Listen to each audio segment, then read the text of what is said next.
Maybe. Call the meeting to order at 7:07. And we will say the Pledge of Allegiance. I pledge Allegiance to the flag of the United States of America and to the republic for which it stands, one nation, under God, indivisible, with liberty and justice for all. Mrs. Hillis, could you take attendance? Mrs. Castle? Here. Mr. Hirakawa? Here. Mr. Lanacey? Hello. Mrs. Mack? Mr. Stern? Okay. 1.2, review of the agenda. Any or additions to the agenda? Do you have anything you want to talk about? Thank you. No additions to the agenda. Our basic main purpose, I shouldn't say our main purpose of the meeting, but besides our annual August meeting, will be some updates from CSR. Okay. That's our main focus and discussion points. Good. Thank you. 1.3, approval of minutes of previous meetings. We had two in July 6th, 2017, and July 20th, 2017. I need somebody to make a motion. A motion. Second. Any discussion? I had one typo that I gave to Sharon. Okay. That's it. There. Sorry, guys. Thanks for showing It's okay, we just started. Are you done? All those in favor? Aye. Aye. Normally up as far as the minutes. All right. And I'm going to assume you clocked the time for us? Yes, 7:08. Okay. Okay. 1.4, acceptance of financial reports. One this month.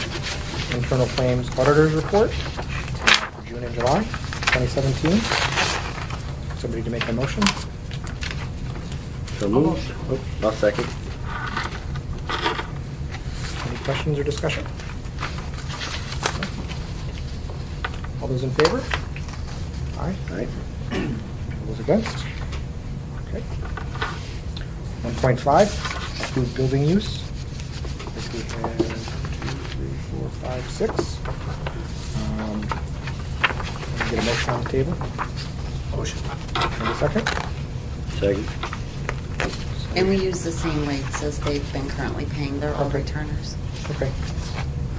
except for Color City Fast Pitch. Most of those girls, I think, come over from another team. Maybe they were classy last season, now they're 18U, a lot of Troy. There's Troy girls. The Color City? Yeah, they just I wonder moved where up they from came other from. leagues that are They already followed the here. coach, right? Yeah. They follow, yes. They follow the coach. Coach, that's right. Yeah. Okay. We have insurance for everybody? Yes. Okay. Do we already do motions? Yep. Okay. I had a couple questions. On the Devil Cats request, I didn't see where they selected what class they were gonna be in.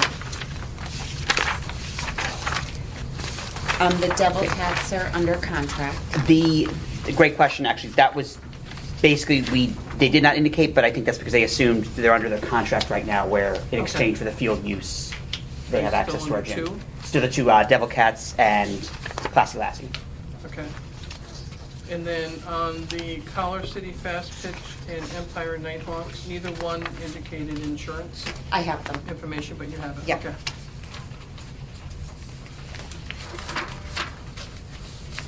Anything else?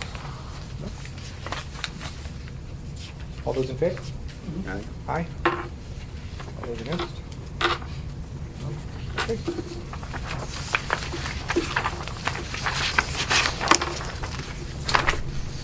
.6, visitors and communication. Letter A, communications to the Board of Education. I don't think I received anything. I have not received anything. Okay. Letter B, opportunity for the public to be heard. Anybody signed up for now? No? Okay, we'll have another opportunity at the end. Did you want to talk now, Carl? Or do you want to wait till the end? Oh, sure. Go ahead. On the vet tax exemptions, Yep. when will that show up? That should be in effect now. As long as the veteran filled out the proper paperwork with the county, it should just show up on the bill with the exemption, I believe. Yes, as far as we've been told by the county, as long as they have on record that the veteran is registered veteran, it should be reflected in the next property tax bill. Okay. Now, what that rate might be will vary person to person depending on what Yeah, they serve, I but remember that. yes. Yeah. I got a question on the teacher's salary contracts. You have a base, and then it says step. What do they have to do to gain a step? STEP, in essence, is that's good answer. Yep, go ahead. A STEP is basically another example for year. So, step one would be year one. So if they're with the district 13 years, But they gain money for that step? they gain money each time. Yes, each step they go What up. do they have to do for it other than be here? Just it's a. Do they have to have a positive APPR? That would be independent of APPR, but obviously if they had a negative score, they weren't really well with the district, they wouldn't be back. But as long as they basically would be their seniority, so each year they were with the district, they would accrue. Is there a limit? I believe we go up to step 28, and then at that point it just becomes they're at that step, and then I think there's certain longevity points like year 30, year 35. But once they hit that top step, it doesn't go up from there. It just would be any sort of longevity piece.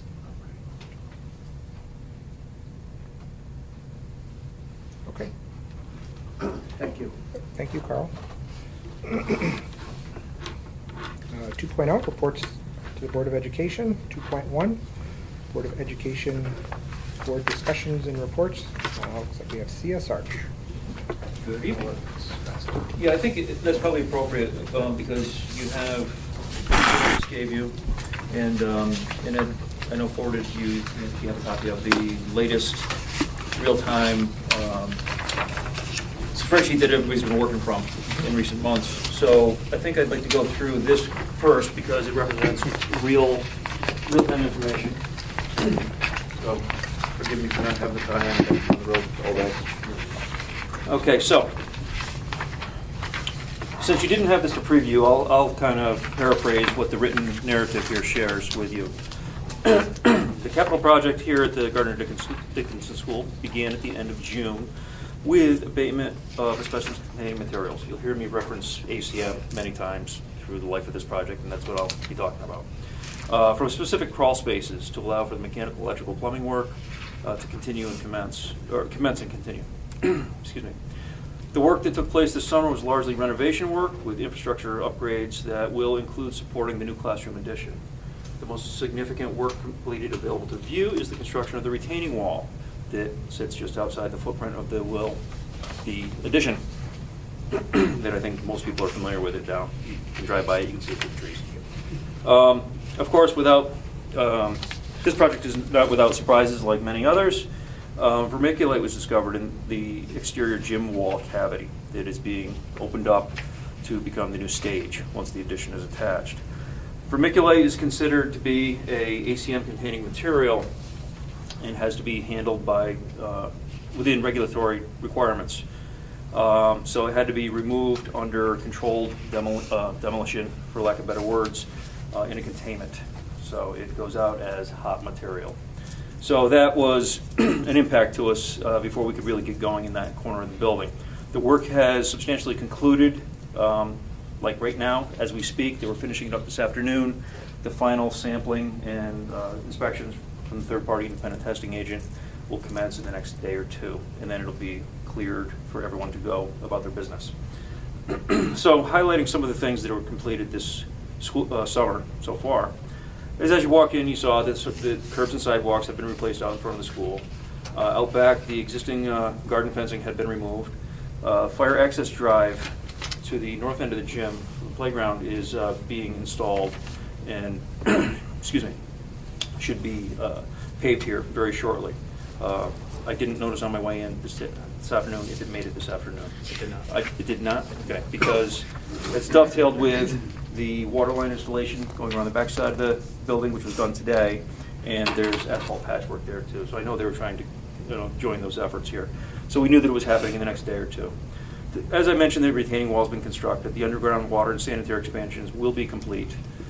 The abatement of the ACM that I referenced earlier is completed for all intents and purposes. The basement level radon removal systems have been modified and/or installed. There's actually 3 different systems down there. 2 of them were modified, 1 new area being installed. Excuse me. So electrical system modifications, as you may expect, have been completed, upgrading wiring throughout and power distribution throughout the building. This includes coming from the main service down to the far end of the building that'll support the new addition. So that's in place now for us. Data cabling throughout the building has been upgraded and expanded to support wireless access, cable TV, or not cable TV, closed circuit television for security and other IT functions. The fire alarm system has been upgraded and expanded as well. HVAC, heating, ventilating, air conditioning, improvements within the building have been largely completed. There are a couple of rooftop pieces of equipment that have a late arrival, long lead items. But right now they're targeting about approximately September 10th to September 15th, and we'll coordinate those installations once they arrive. They do not affect operation in the building currently as it's known. For example, one of them expands on the air conditioning in the computer lab. There is currently air conditioning in the computer lab that is still functioning.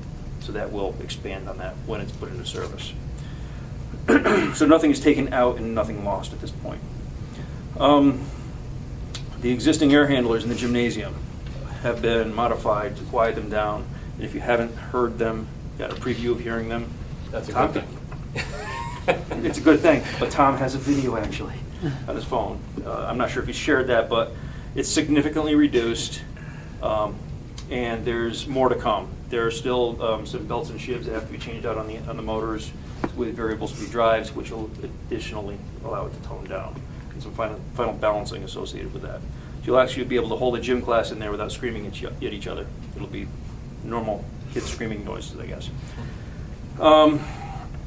So that's a big significant milestone that I think everybody was looking forward to accomplishing. The new ceilings have been installed throughout the art room, the computer room, corridor areas. Temporary partitions and doors have been installed down at that end of the building to separate occupied spaces from the will-be continuing addition work. The footprint of the new building is actually going to start taking shape right now, excavating for the footings and foundations, work that could not start until the retaining wall was actually achieved up to footing grade. Okay. Some things to expect in the next couple of months.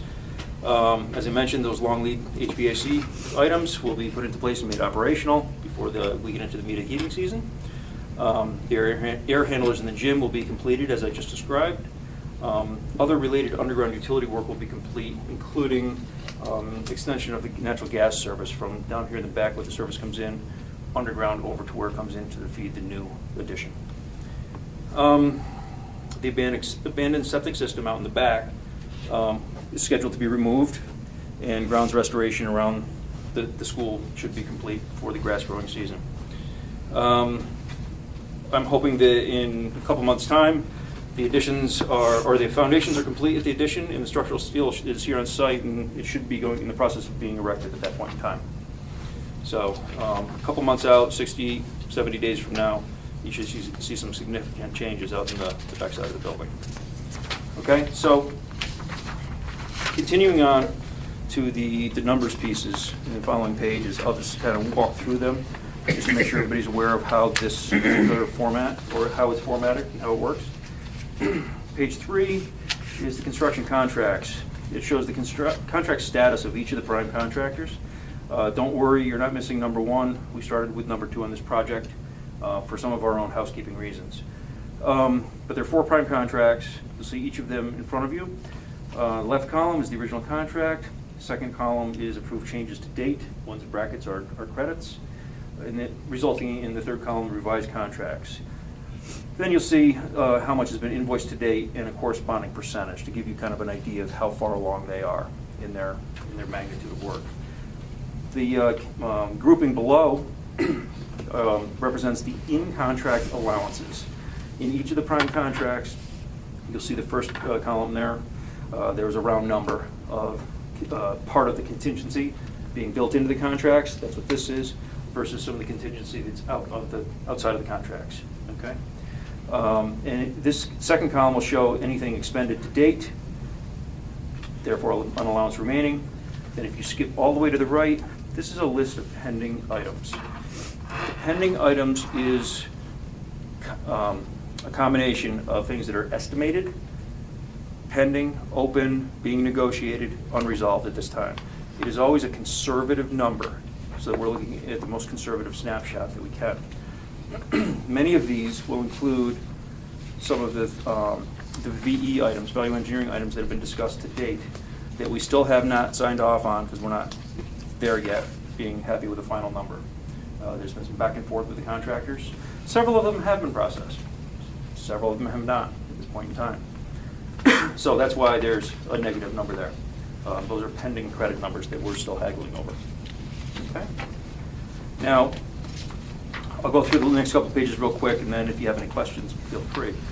Page 4 represents any changes that were processed by contract. Okay. It'll start with changes processed through the last report, this being the first one. The balance is 0 on each one of them. And then it'll list each one of them for a calculation. If you go to page 5, you'll see there's several in the electrical contract, more so than none in the plumbing contract to date. Okay. This all translates to page 6. Kind of reading from top to bottom, it follows an easy-to-read flow, if you will. I'm hoping it does for you. It shows the original contracts, the approved changes to date, resulting in the adjustment contracts. Now, we start with a voter-authorized referendum of 5.139, subtract the adjusted contracts to date, and subtract the incidentals budget, which is set aside of 897, and then we include the pending items estimate that I spoke of a page or two ago, okay, resulting in the total remaining funds, okay? This will dovetail with where Ed is going to pick up, talking a little bit about our continued VE efforts. So last page represents an updated project milestone schedule. This has been baselined on what was in the bid documents back in February. So I've updated this to represent a lot of working parts behind, or back of house, if you will, that show kind of these high-level view milestones of where we're at on this project. You see that we awarded the contracts on May 3rd, okay? It was approximately a 2-month push from what the original intent was due to the discussions we've had going on. That pushed several elements out a little bit, including our pre-construction conference, procurement of shop drawings and submittals, equating into some of this long lead materials that are taking a little bit longer to get, like the mechanical equipment that I was talking about.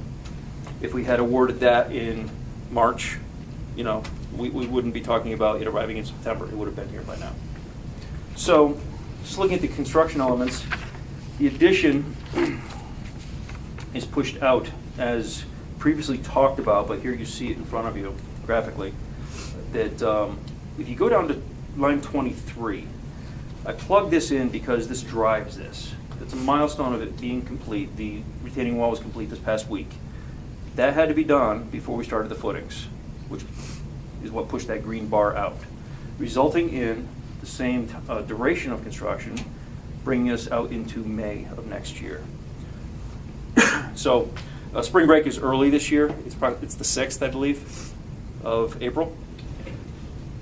It ends the 6th. It's like March 30th through the 6th. Yeah, it's quite early in 2018. Mm-hmm. So the target of hitting or turning the building over in spring break is actually kind of pinched a little bit by the early calendar. So this represents turning it over by Memorial Day. No impact to you, as we understand it, because of the program that's not occupying it until the next school year.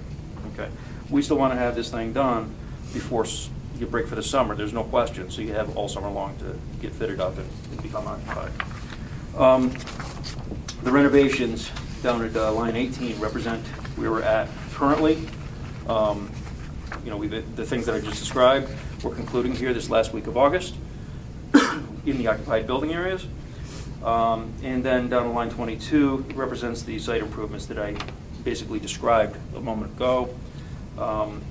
The one thing that didn't get done that we were, let's try to get it done, but it doesn't really matter, is the paving of the fire road out back. We're not going to work on that until next year, just put it off because we have some underground utility work continuing. It doesn't make any sense right now to build it out and then have any damages of any kind occur. The alternate 3 that was accepted later on in the decision process, replacement of the lockers and the alcoves, is going to take place right now by default next summer. If we can arrange it, it might take place during spring break, if that works for the district and we have the appropriate time. We did go ahead and get the new lighting installed in there, though. It's quite bright. So if you have an opportunity to walk by that area, that portion of it's finished. Just the lockers themselves, they're very long lead to get. Still have ceilings to go back in, but Yeah. that'll be this week. Yeah. So a lot of things coming together this past week, or during this past week, and will be wrapped up this next week. Contractors are working their way out of occupied spaces. They've gotten themselves out of the rooms, working their way out of the corridors, and we'll kind of resume back to our second shift type thing in any occupied areas and continue ahead with the building addition. What questions might we have on that before I turn it over to Ed?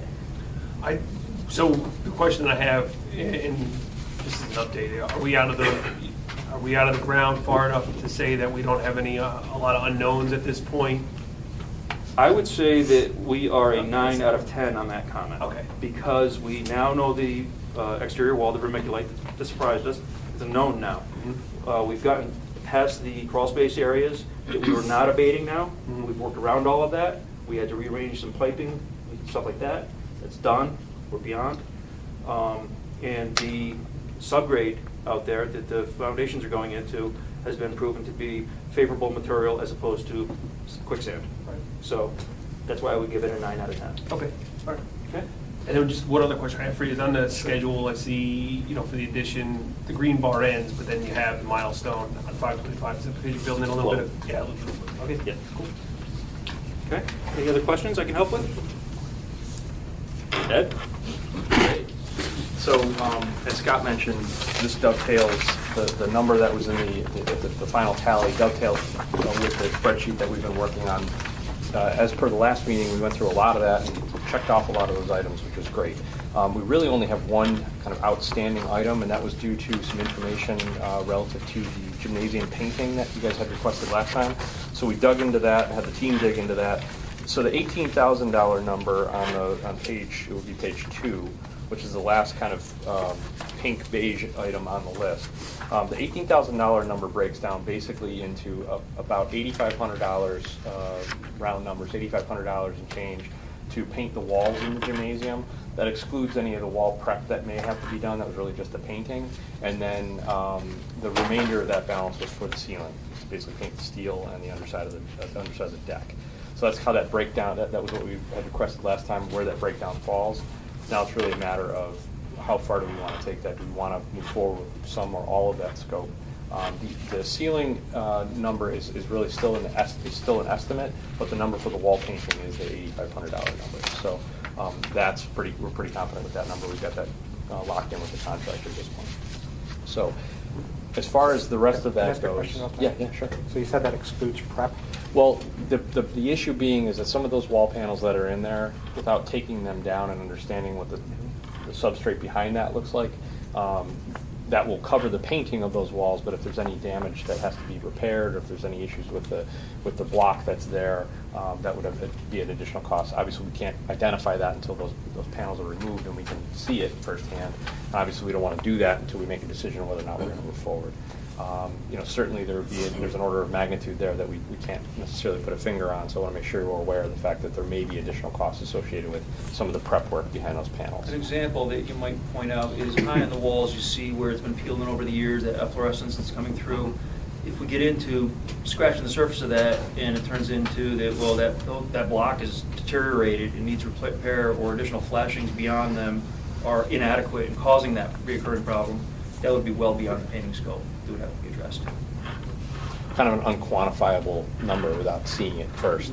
We don't anticipate that the walls are going to be falling down or anything, but there may be some scraping and painting, or scraping and prep work of the block that has to happen. We just don't know what's behind it. But that would, the $8,500 number would cover the coating of that entire surface, priming and prep, or priming and painting. What's the worst case scenario of that? Of the prep work? Yeah. Scott can probably speak to this better than I can, but again, I think, Worst case scenario? Oh gosh, I can paint a real ugly picture. Well, I mean, because unquantifiable, which I get. Like, let's say you It's got into complicated. some masonry that's just so deteriorated, you need to, cut out some block and replace them. Sure. And you had a mason in there for a week, you could, and it involves some flashings, roof side, that kind of stuff. If the shell is not sound, you're not gonna put lipstick on a pig and paint it anyways, you're gonna fix it to do it right. So you might spend another 10 grand on something like that. I mean, the other thing that we could do, in advance of saying, let's go forward with, and again, this is scope that doesn't need to necessarily be done at any particular point in time in the like right now future. Frankly, we would probably put it off because we want to start school and we don't want to have things torn apart in there. We could do some exploratory in some of the areas that we see, like, it's a little iffy like there, let's pull a couple of those panels off, let's kind of investigate, do some investigative work so we can kind of get a better handle on that. We can have a contractor look at it and start to price it up a little bit based on some exploratory demolition. So that would be what I would suggest we do, is maybe we don't go forward with the painting right now, kind of reserve those funds. Let's wait to an opportune time to kind of dig into it a little bit more, understand the potential problems. There may not be a problem, maybe okay behind the panels, but without knowing for sure. Well, what are the I chances? would recommend some exploratory / destructive investigative work, because I'll go back to one of the previous projects we did here where we had to cut out and replace all of the lentils on top of the windows on the south side where those window shades are, because they were found to be deficient. They had rotted, quite honestly, because the flashing in the original building wasn't done properly. That may be something like that up there. Maybe we don't know. Maybe left over. That some area of of the building was not deterioration. dealt with in that way during that project years ago. The gymnasium wasn't part of it. So I'm just kind of throwing it out there that maybe more of a pervasive issue that we had elsewhere in the building. Right, exactly. But, so I would support doing some exploratory work to understand if that's likely the case or not likely the case. Maybe it's just superficial. Something we could schedule doing, in the next, few weeks, off hours, get in there and take a look. Would we have to do that this year, or could we wait till the end of school next year? How much lead time do you need? Could wait. That's something you could also do over a break, over long spring break. I think we wouldn't necessarily, we would peel some stuff off. We wouldn't necessarily have to go back with anything. So it's really just to let's pull the panels off, let's see what we're looking at, and then make a decision. I wouldn't want to do it to potentially disrupt your wintertime gym use. Right. So either kind of do something now or wait until after winter use, in the spring, look at it then, then have a little better idea. The whole gym area, between that and the painting piece of it, could really be canned as a separate standalone piece, and you could get multiple proposals for just that outside of this contract if you chose to. There's a couple different ways to go about it. And we can broker those discussions and deliberations of how we want to skin that cat when the time comes. But certainly we don't want to disrupt what's going on in the building relative to the students' use of that space. Okay. Just to kind of, if I may ask though, so to do any sort of exploratory work, could that be done before school started? Like, I don't know, is that like a half-day job or a couple hour kind of thing? Like, just to kind of give us an idea, like, so we knew. If you'd asked me that the other day, I would have said we would have done it the other day, but you got Kern coming in here Monday, right? To do the floor? For the floors. Yeah, yes. So I think that's probably going to be off the table for the next week or so. It's kind of if it's not broke, let's not try and take it apart and fix it this close, this tight. But again, it's not something that we couldn't do in a long break or in a couple days' time. Just to kind of Either midwinter recess if there's no use of the gym, or we could plan for spring break to poke at it as early as that, because it is early this coming year. So, just out of curiosity, so this exploratory idea, is this something that we should be doing anyway? Or is this only something we should be doing if we need to paint? It's got two answers. Yeah. quite honestly. Yes and yes. Yes and no? I think you definitely, if we decide to go forward with the paint, we're definitely going to want to do some exploratory. If you don't go forward with the paint, it might not be a bad idea to understand if there's any other issues going on behind that those wall panels that are in there, But- just to understand. You know, you used the word worst case, and I just thought about another factor though, too. Okay. I don't know why I didn't think about it. Worst case is we have to remove some masonry and replace it. And, oh, by the way, exterior gym wall, what we just learned from this gym wall, it's got vermiculite in it. Right. So that could propel it into an expensive repair. Right. I mean, it would If that take a was the- lot. If that was the case, would we have to replace the entire wall, or just the sections at a time? Just the sections that are deemed irreplaceable. Yeah, I don't- Well, if that were the case, I would engage our structural consultant to say, let's remedy these in place as opposed to picking them apart. There are ways to address vermiculite and block cores without having to dismantle a wall. It's not falling down like Rome. So The only it's not reason like we that. dismantled it over there is because we're chopping a hole in it to make that hole for the proscenium for the stage. So we wouldn't 20-some feet necessarily, by right, the entire height of the wall. wouldn't necessarily have to remove it. Could do selective areas. So this is something that we could potentially, strike from the list for now, keep it on the radar screen, and take a more measured approach at the time when it makes sense to do so with time and finances allowing. I guess is what I'm recommending. We probably go forward with. Yeah, I think it would probably be wise maybe wait till late winter, early spring. Yeah. And again, we're going to have people here that can accommodate that work, so it makes sense to do it at the time when we still have the people here, but we're not necessarily in a pinch to get school back open or whatever. We have some time to plan as to what makes the most sense. Okay.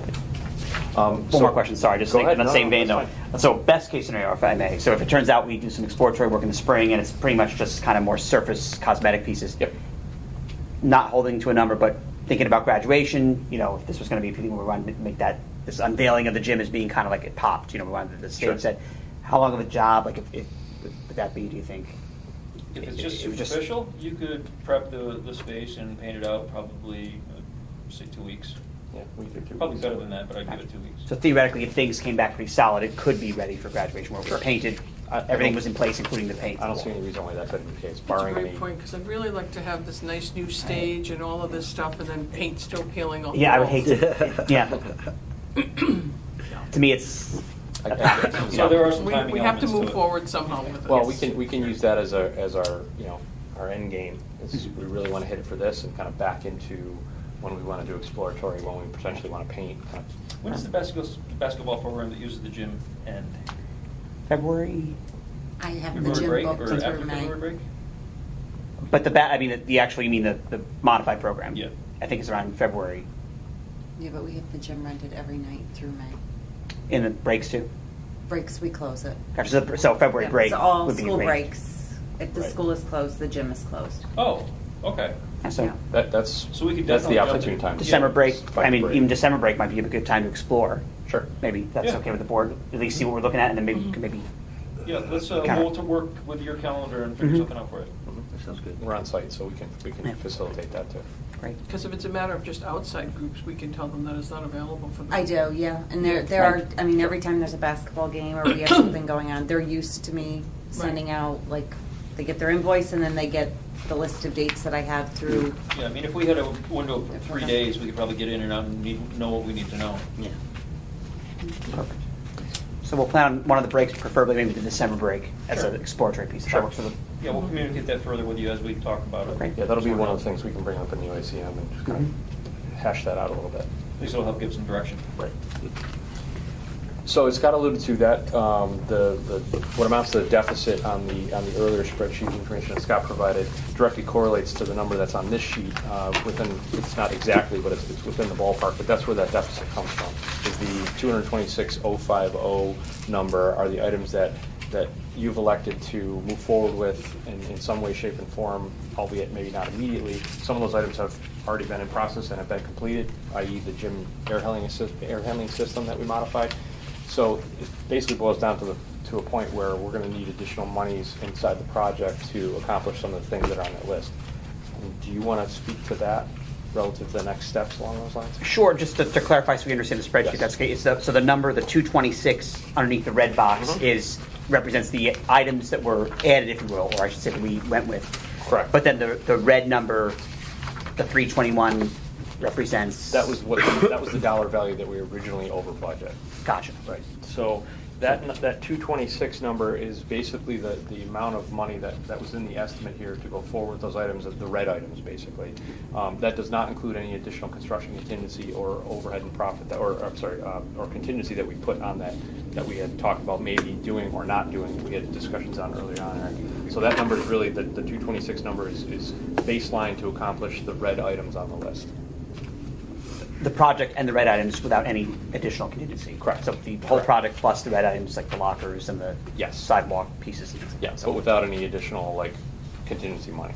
So just so I understand, so the number original was 321, but now it's that, like, We've saved money. 226 Yes. is what that Yeah, red we- number is. Exactly. We Okay. reduced Gotcha. that over budget amount Hmm. down to the 226, Okay. with the understanding that we elected to go forward with some of those other items throughout the process of value engineering. So it creates now we're at the point where we got to figure out where that money's going to come from.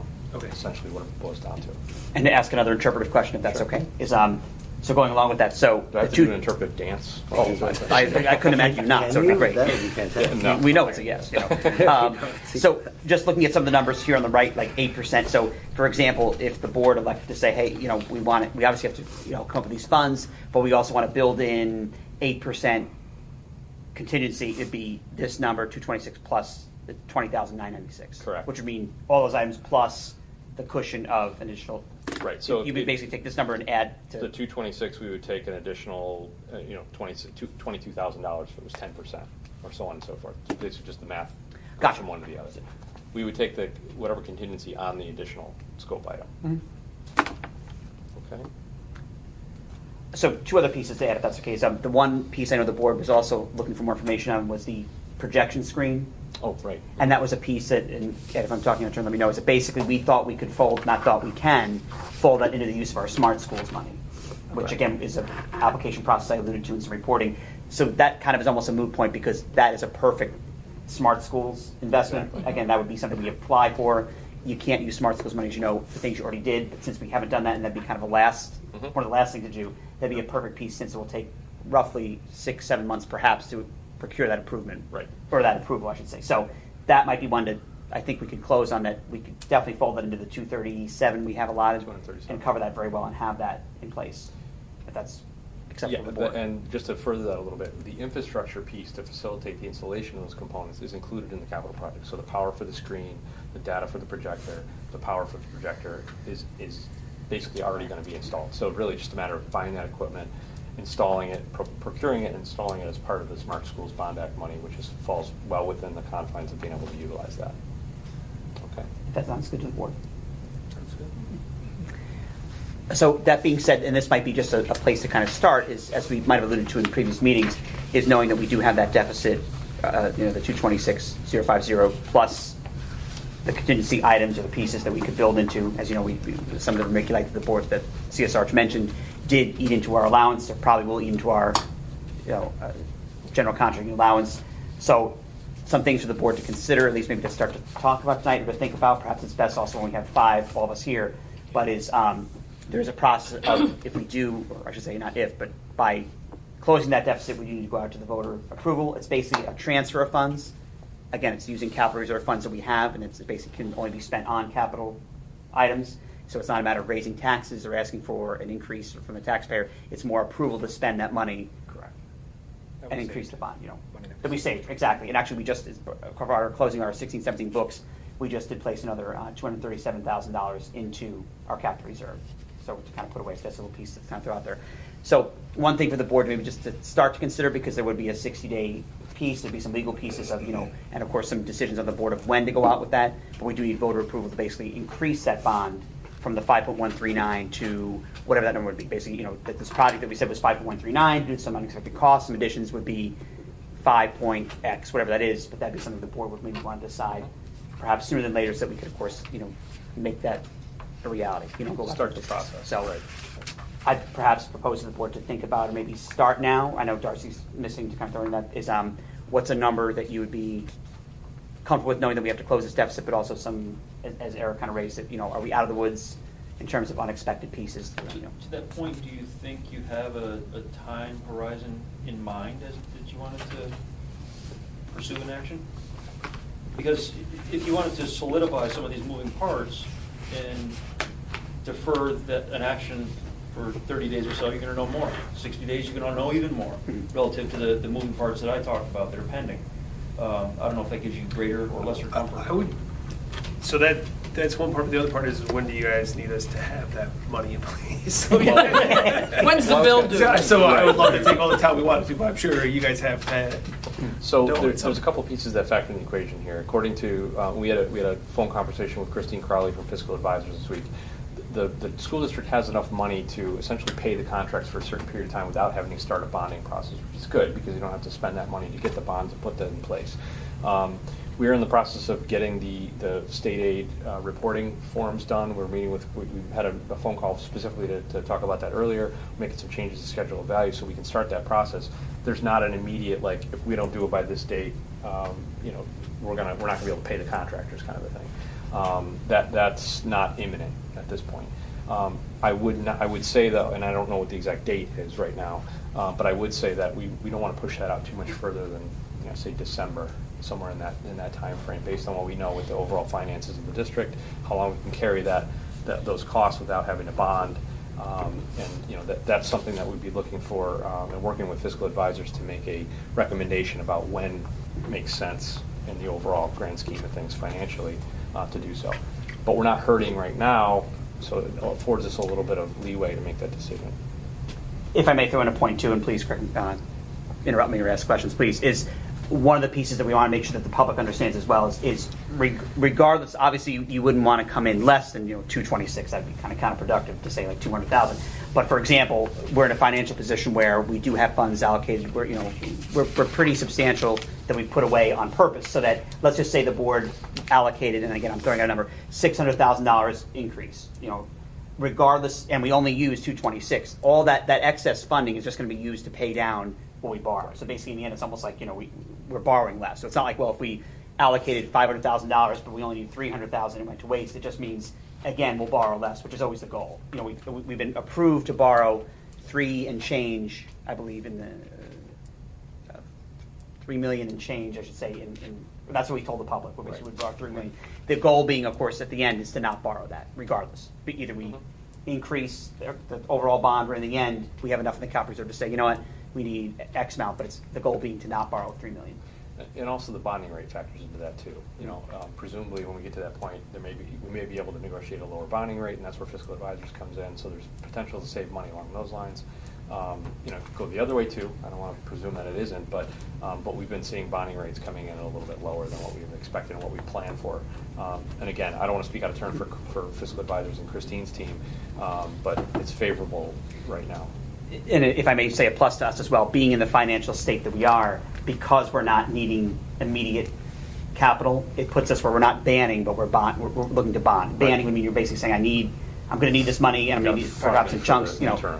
So basically, we're saying we'll let you know we need to borrow. So that would put us in a better spot to get a lower rate, which is good.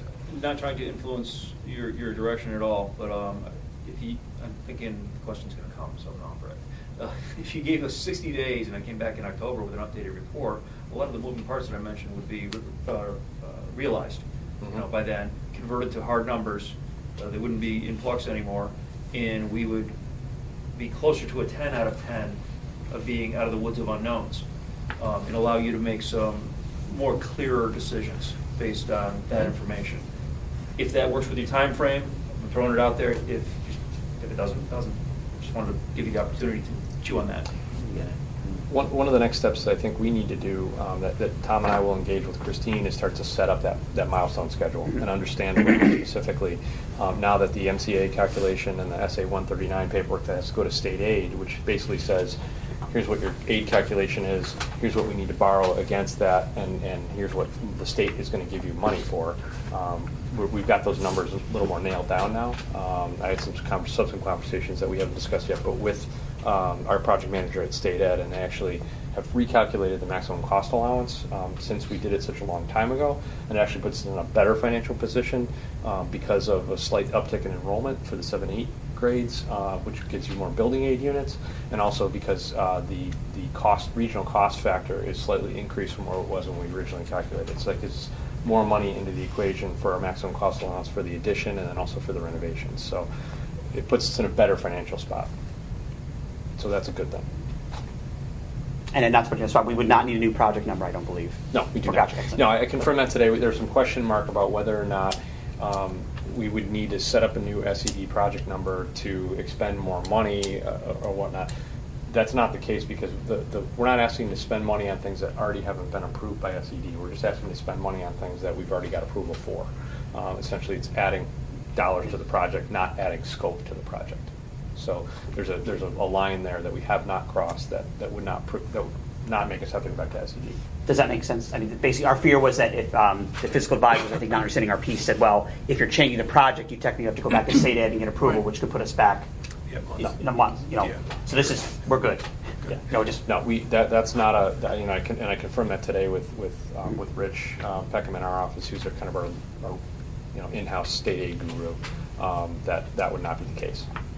we would just have to work with, obviously, fiscal advisors and our council to make sure that whatever the board decided, it was set up, with the appropriate notice, the wording was correct, things like that. They'll write a resolution. The resolution will be sent out to the public for comment. They'll go through that entire process, just like you would with the referendum, except it's usually not, frankly, it's usually not as public.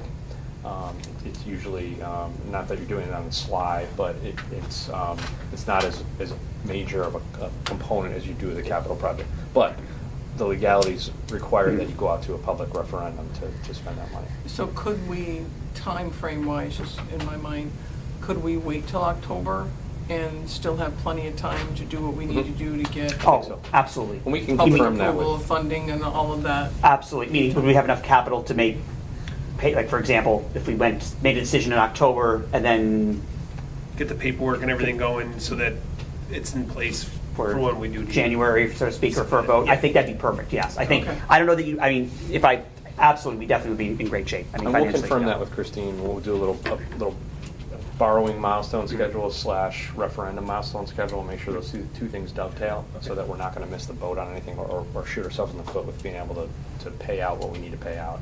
And that's what they do. They put that schedule together so that you know exactly when you need to borrow money.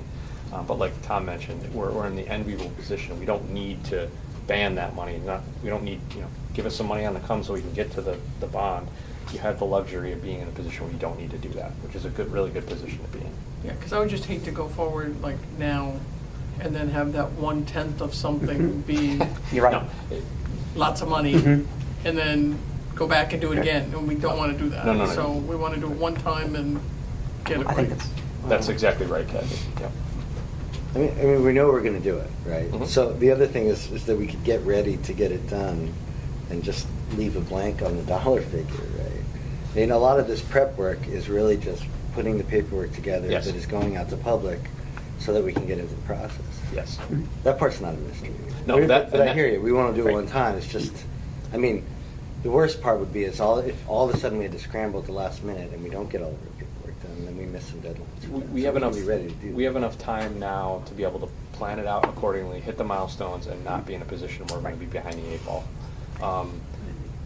Yeah. I would say one of the things we want to maybe consider as a board too is then the other piece, the optics. Would you want to go out in January? Is that a good month for a vote? Is it better, January, February? I don't know that you want to get too close to budget time because you wouldn't want to mix Yeah. the ideas or a misunderstanding of budget versus, Right, exactly. transfer. But again, that's where, we want to maybe have an idea. I would say by October, we'd want to have at least a clear idea of, okay, so here's our next step. Our goal being that by January 18th, we're Well, going to vote. traditionally, we've done a lot of referendums. Fortunately, we don't go out for a lot of second referendums, but usually and traditionally the December, before Christmas, early December timeframe works pretty well for a vote. People aren't, they're thinking about Christmas, but it's not really they're not in the thick of it yet. Once people get into I'm spending tons of money on Christmas, it's usually a more difficult pill to swallow when you start asking for. Now, you're also in the luxurious position of not having to increase taxes to afford it. It's really just proving a transfer. So, but it is optics, and you got to make sure that. I like it so when people are waiting for those credit card bills in January, you don't want to go out and ask for more money. Is that?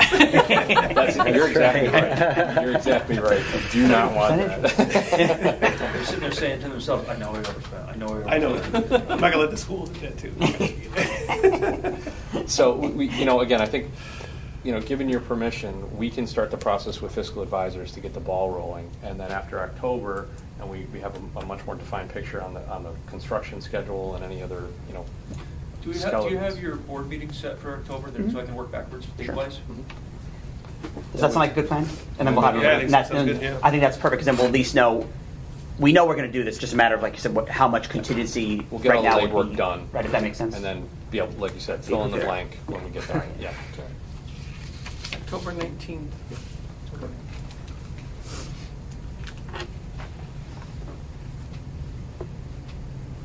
That is a what day, do you know? Thursday. Thursday. Thank you. Always a Thursday. I have so many of them now, I can't keep track of which district's on which night. Not always the third Thursday.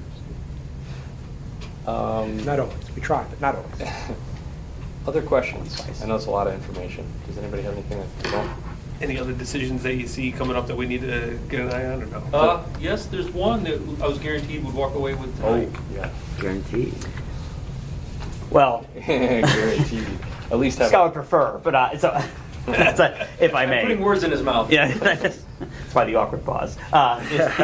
Is just something for maybe the board to think about, or perhaps we want to make a commitment, but I'll throw in some information. As you know, the garden was removed, obviously, for the renovation piece, and that's a $12,000 item to replace the garden in another location. Even if a smaller garden might be a little less, but basically about $12,000 to replicate the garden. Over the course of the summer, I did solicit through social media, through our current informal advisor, for anyone that might be willing to take a leadership role in that, because that person's looking to step down, that advisor. I haven't received anyone.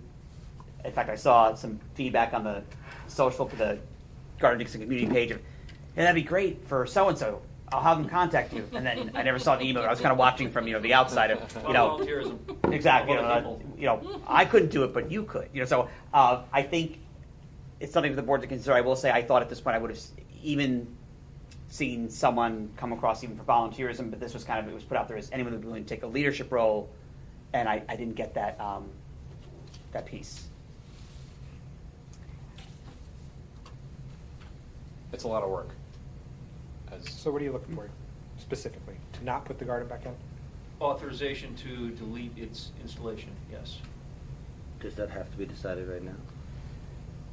No, Okay. it's been on the table for a couple months now. The other When would you reinstall it? You wouldn't reinstall it now, would you? Would you wait till?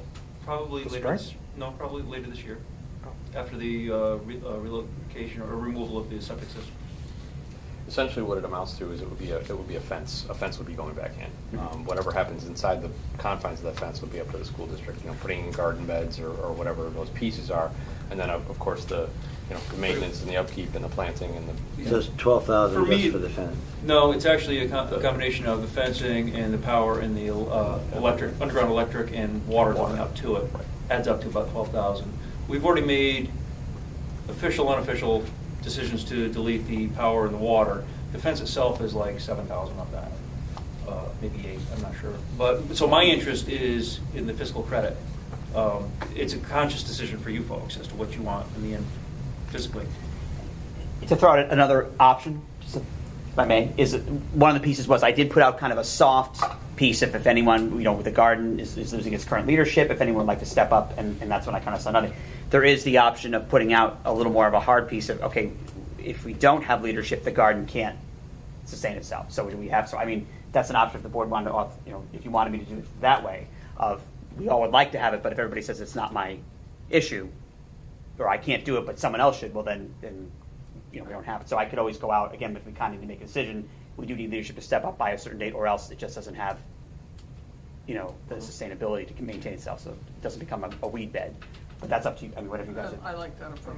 I think we should do that. Yeah. Okay. Like, need to know by such and such a date, and if you don't, then. Well, because all that's left is deciding whether you can take that extra 7 out, because you already taken the Pretty power much, of the yeah. water, so 7,000 at the fence, which we could do next April, right? Yeah, if you guys decided, if somebody came out of the woodwork, after we made the decision and said, hey, listen, this group of people really wants to do this garden, you could have a fence installed and But we could have the fence even if we don't have leadership. It's an independent decision, sounds Sure. like. It's not tied to anything else? Okay. And I It's know just- you wanted it. It's just been an open item for a while now. So We like Scott open. likes to close the loop on things. Yeah. So if you wanted to go that path and put it out there and see if anybody bites and commits, that's certainly admirable. I would just ask if Dr. Reardon can bring that decision back to me in the next 4 weeks. Why? I mean, I think we just established that we could do it in the spring, right? Oh, you're talking about installing it or the decision? The decision. Decision. We could defer it. I'd like to get these guys to commit to the numbers that they put out there versus they pull it off the table. That's why Ed says I like to close the loop. Yep, that's I hate to come back in April and say, okay, you want to delete it? Well, now it's only with $5,000. Have to fight over it. Or if you want to add it back in, now it's $8,000, or $9,000. So if you think it's a long-term decision, I can set it aside and just know that. That's okay. If that's your preference, I'll close it for now and revisit it then. I think a solicitation from Tom is going to probably indicate whether or not there's people that are willing to do it. But again, it's a garden. It's not anything that couldn't be added in the future. If somebody came up and stepped up and wanted to do it in April. Well, it's not even a garden, it's just a fence that we're talking about. Yeah, that's true. Yeah. Well, fence and water and electric. Well, except that I think we just heard We that were already water given and direction to go ahead and Water and electric. and remove those two items. Yeah. Because it really, if I may, the hose line is so short, and the electric, I'm not. It would actually end up being closer to the To hose the bib than hose. it What previously was was. the electric for? Lighting? Either running a Night tiller lighting. or running a weed whacker, Yeah. or just having the ability to have some Mm. power out there, or a light, or whatever. Yeah, I mean, there's lots of options. Once you have power out there. We have scissors, we don't need weed whacker. Scissors. Lots of kids. Lots of kids. Good. So is that okay with the board? I'll put out that kind of, and Jason and I will kind of craft it so it's not, a threat, but basically kind of like, we do need some leadership or else we can't sustain something. So it doesn't, we want it to also look nice too and not just be a garden with empty beds, but It but was I think we get it some was in people, pretty rough shape when we dismantled it. When it was, it had been in pretty rough shape for a while, but beds The were. fence or the? Well, The because fence was great. The kids harvested that at the end of the year this year. I think we even got some of the stuff we brought home. I thought it was in pretty good shape. The garden? Yeah. I think that was last year. That was last year. Last That wasn't Maybe this it year. was last year. Yeah. No, when we actually, Anel, our It all onsite- kind of runs together at some point. maybe you ate it this year, but it was from Anel last year. went out there and dug the rows of Sharons out, put them actually out over here. Oh. But the garden was the beds were rotten, they were going to need to be replaced, and it was really overgrown. So it was clearly the lack of maintenance and upkeep of the garden was apparent, so. And the kindergartners just planted trash. They did, to see what would grow. Literally. They See it did, grow. they literally did, as part of recycling, to Yep. see what lasted and what didn't. So I know they did that. They planted some garbage and some plastic and Yep. I think pumpkin seeds at some point, but I don't think pumpkins ever came out of it. No, I think the birds took care of that for They us. learned that plastic stays in the ground no matter what. Okay, Great. I think we should be able to get an answer by next meeting. it's fine. Or at least we can gauge what kind of, if we get anyone that said, because right now I was shocked I didn't hear anything. Like even I would be willing to volunteer, but I can't lead, or I'm willing to co. So we'll see what we get. Do we get any volunteers? Do we get nothing? We'll see. It'll be fun. Okay. I think a lot of people are excited to come up in the spring once summer actually gets here. It's like, I gotta go over to the Gotta go garden. to school again. Okay. Does anybody have anything else? That's great. Thanks for having us. Thanks, guys. Have a great evening.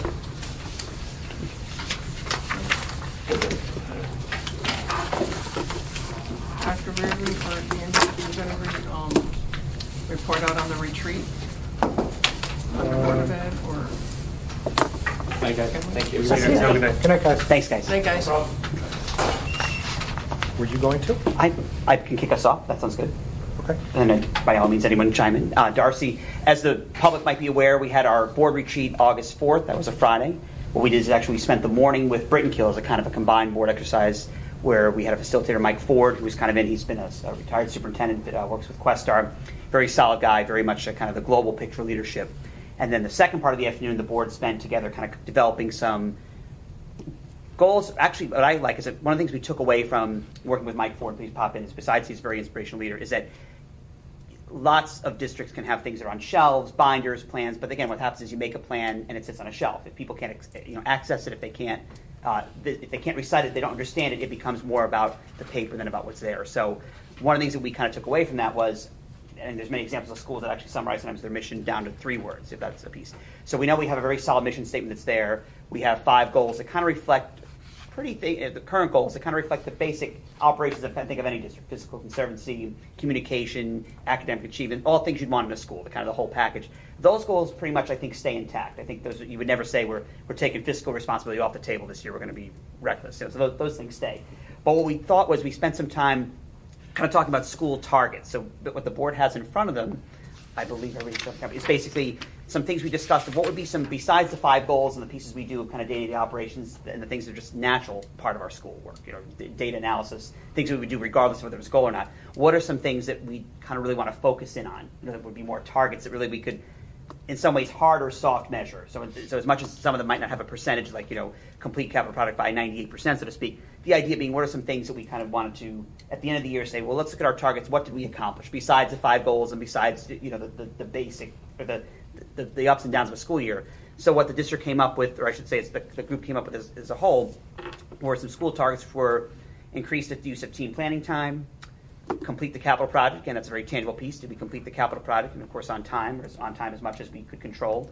Look at the demographics, how best to meet the needs of all of our students. That was thrown out by our board as basically our demographic is changing in terms of our free and reduced poverty rate. Families that are coming in that are perhaps coming from different cultural backgrounds. Our demographic is much different than it was 20 years ago, and kind of to be cognizant of that and how we program is important. Continue to examine special education models to serve students best, and configure and complete pre-K in the instructional space. So you'll notice 2 and 5 are tied together because really the purpose of 5 reflects the completion of 2.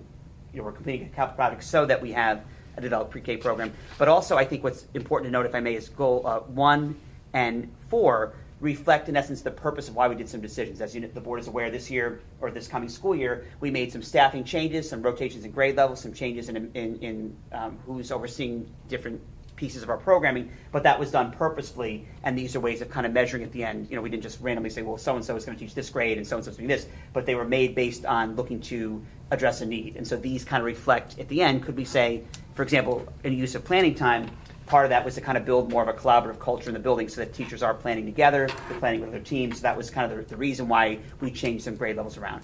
Examining of special education models, that's not saying, well, this one or this one will work, but can we re-examine our program and look at what's working, what's not, or what should we be doing rather than what we've done in the past. So you'll see these kind of these are kind of the how, or the what happened. These are kind of the, what and how. Did it work? Did it work? Or should we keep looking at those things? And then the second piece was personal goals. So basically these are kind of more personal pieces. And these are things that I'd like to focus on for myself. So again, these were take on leadership roles in the superintendent's and Questar. I've mentioned before, there's been a lot of turnover in the Questar superintendents. I think we have 5, well, not think, I know we have 5 new ones this year. We had 3 new ones last year, and we'll have, I think, 2 new this year, perhaps as early as mid-year. So there's been a lot of turnover in the leadership in Questar, the superintendents in the county. Measuring success by progress on our 17-18 targets, meaning for me, how did we do? Are we opening up a solid pre-K? Did we convene our committees? Did we continue our policy committee? Basically, did we meet our targets? Co-presenting, and the last 3 and 4 are kind of more, again, personal goals that reflect kind of work for the district, but obviously these are things that I'd like to see happen. 1 is obviously in process, co-presenting at the NISBA convention in October, and 4 is having written piece published. That's been one of my personal goals. I try to write something at least once a year. I write things, but at least the goal is to get them published. That's the harder goal, but to kind of write so I'm keeping up with the community. And I think it was a great morning with Brunswick. It was nice to be with another board. Mike Ford is excellent, and he really brought a lot of things to the forward ground, especially the demographics and the poverty level of different districts and what we've got to deal with and special ed needs. And we came up with the word targets because they actually had Brittenkill had their targets in kind of like in a placemat format. Of what, so I have a picture of it somewhere. Darcy and I took a picture of it so we could kind of get the idea of where they were going, and we thought it was a really good presentation of it. So, and these were beyond what the district goals were, like like Dr. Reardon said, we have our goals, but then these are targets, and then the PD goals for Dr. Reardon came up because when we were talking about evaluations, I think the discussion was, we didn't really know what his personal goals were. They shouldn't be the same as what the schools were. So that's why we kind of forced him to sit there and think and come up with some things that he wanted to work on, and then we'll have something to work with when it's time for the next evaluation and stuff too. But it was a great day. I think we got a lot out of it. From the meeting, or is it the goal of the board to come up with that placemat type of? It sounds like there's more detail behind that. Yeah, right? I mean, we So are certainly doing could more of come up that, with or something is like that. We could, maybe you could get a hard copy of that from Britton Kill, of what, because I can't remember what else was on the full thing. Like, was like with Mike? What was his recommendation? Like, come up with these, and then is there next steps with them, or is this the? Should we do anything more with these? I guess is what I'm asking. Is there any more that we need to do around these, or is this as it is? If it helps, and again, any interpretation, please throw in there, but the Questar works a lot with Mike Ford, so we get to hear him a lot, on our own retreats, things like that, is I think his main recommendation is always that school targets, anything, goals or targets, or something that the general community, from even students, if you ask them what are our targets, they pretty much could understand them, or they could recite them. Maybe recite would be hard.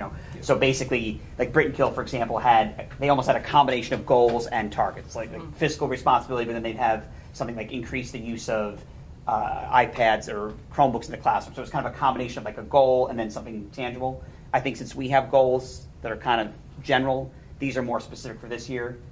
I would suggest if they're out there, the board think about these. If they work or they want to add something, by all means, whatever works. But perhaps maybe symbolically adopt them, similar to what we did with the goals. Like, these are formally accepted as purposeful things that we're working towards for the year. Like the board adopts them as kind of a true document. But again, I don't know if I'm paraphrasing what Mike would say. Basically, he might suggest more detail, but also not too much where it became so, like, you wouldn't have 19 or 20 targets. You'd have, a few targets, things like that. Are you asking for, in terms of specificity, measurable deliverables? Is that Yeah, kind of just what came out of the workshop. So you got, was this the end result, or were there more things that he was looking for the board? Well, this came out of the board. The smaller, right? Yeah. Right, I get that.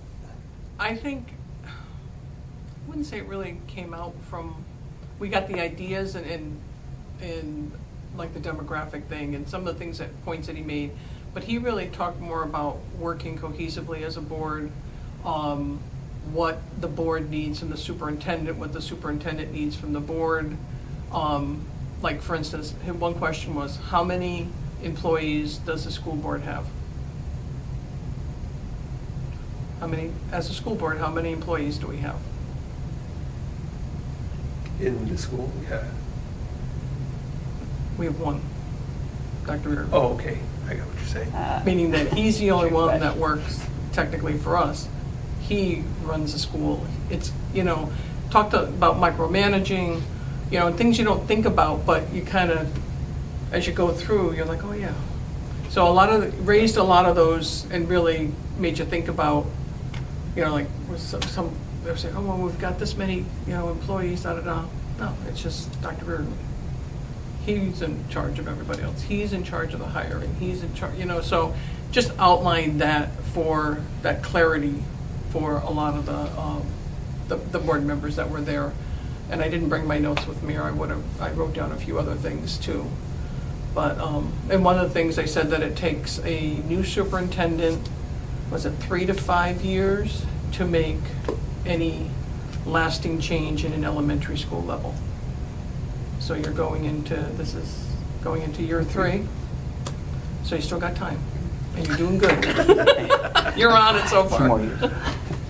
But things like that he really made good points about. So it was a great presentation.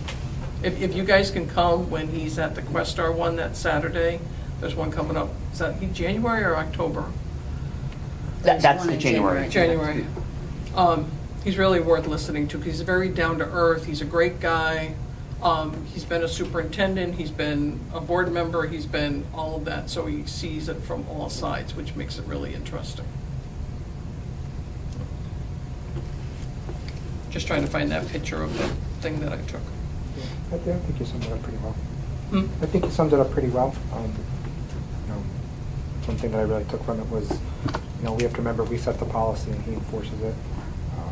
We set the vision, he makes the vision he follows through with the vision to make it happen. So, and other things like you mentioned, the micromanaging, what we need from him and what he should be giving to us. Yeah. So it was good. So to go, actually, Eric, to throw in something I just thought of too, was, so really going back to that same you just said, Andy, about, the board kind of sets the vision and then, and again, Mike was speaking generally about the role. It was not like targeted to us or to Brittany. It was kind of his global piece that he does.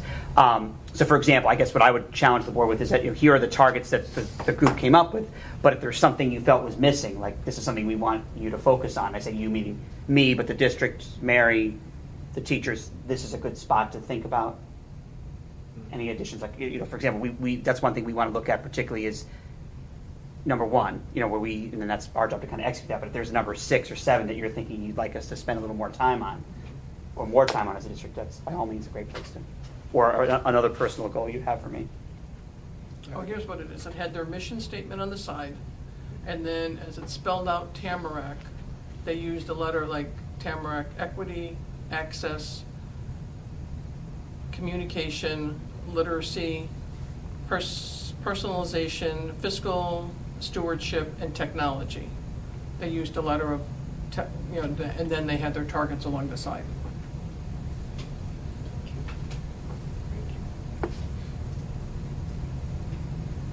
Very cool.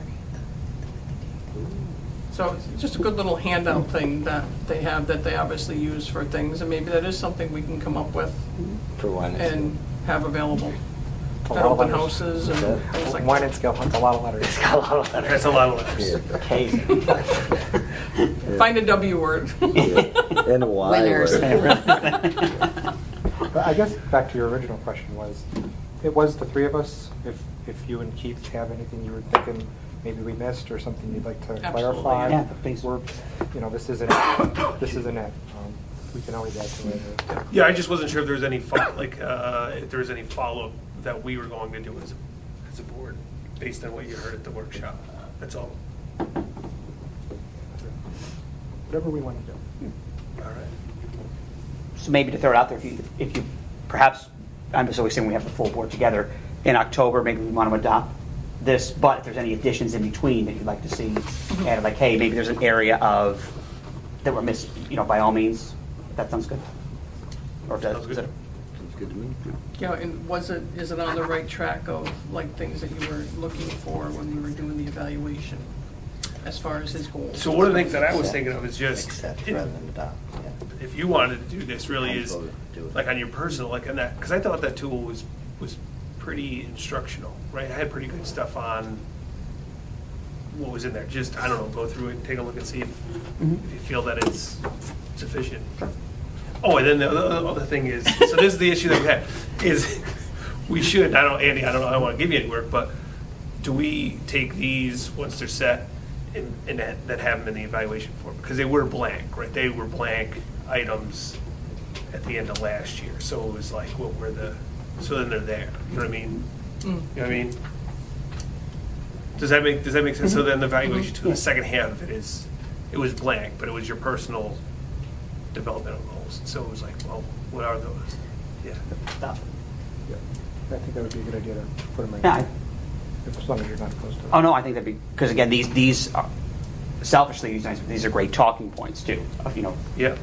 I'm here with this, I'm hoping for this, But what I took in writing these two or thinking these out loud, where some of them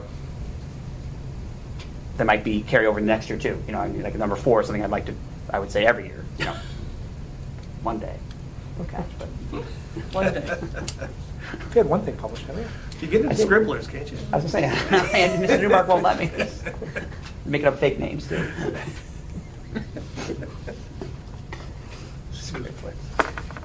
Can I make a comment on for discussion here? Sure, go ahead. You got a basic topic. 5 board members. Each one of the board members comes up with 5 of their ideas. You put the 25 ideas together and you count which idea has 5 votes, 4 votes, and you wind up with 5 ideas based on the 25, and those 5, by majority vote, are the ones that take precedence. Otherwise, you're going to be 25 has number 1 vote, number 1 has 25 votes, and you're nowhere. But this way here, majority, bing, bing, bing. Simple. You can do it in 5 minutes. Good, thank you. That's a You're good welcome. suggestion. Kiss. Kiss. Keep it simple. Stupid. We're smart. Did you have anything more for your district superintendent report? Just moving us along. You know, I think I'll probably cover the principal's report, if that's okay. Sure. I'll kind of cover our local pieces. But Sure. As a district, as you can see, the big thing has been the capital. From a district standpoint, the capital project's been our big summer focus, as you can imagine. But we've still been doing our day-to-day pieces. Yep. Getting ready for the opening of school in a week from Monday. Tuesday. Yeah.